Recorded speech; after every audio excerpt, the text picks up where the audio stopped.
Hello everyone, it's Shane Kanto, your Wasteland reviewer, and I'm here to review the Netflix series Clark, and this is a Swedish series starring Bill Skarsgard as Clark Olofsson, called Clark. And this is about Olofsson, who is a very famous, incredible, notorious gangster who did all kinds of things, and including he was involved in the situation where he's just this charismatic son of a bitch. And he's the one that was involved in the situation that really coined the term Stockholm Syndrome. Because he was so charismatic, he connected with the people who were under duress of this bank robbery. But that's just one episode. You get the whole entire laundry list of craziness that Clark did, from early on swindling a young rich woman and her mother, sleeping with both of them and getting away with some really expensive things, but he really loved her. And then him going on a crazy boat odyssey with a friend of his, and all the things where, like, all the way up until when he tried to, like, put this all behind him and be a father, but just couldn't let it go.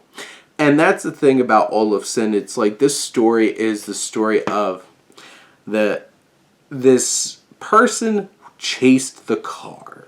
He was a dog and chased the car, got to the car, didn't know what to do, and tried to move on, but then just needed to find another car.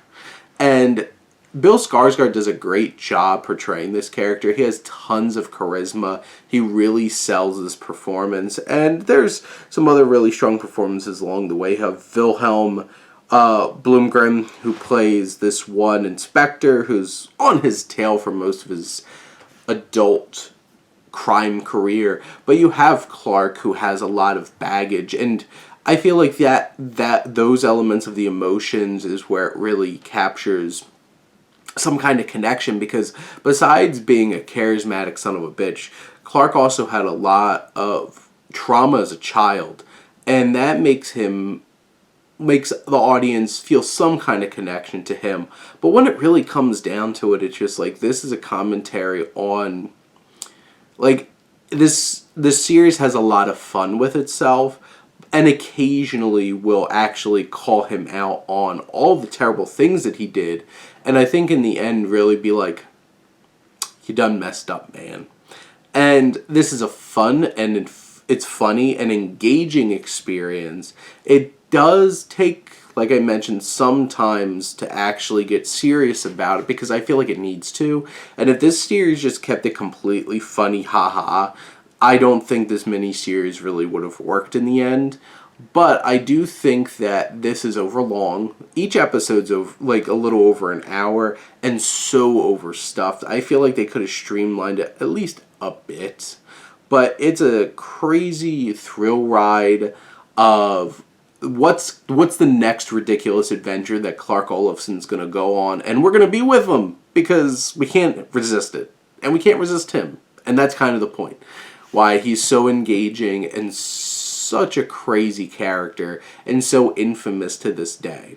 So this is a fun series. It definitely has its merits. I felt like it could have been a little bit more streamlined and maybe a little bit more focused on the actual emotional depth of this story, but it's still worth your time. It's only 6 episodes, so it's about 6 hours of content.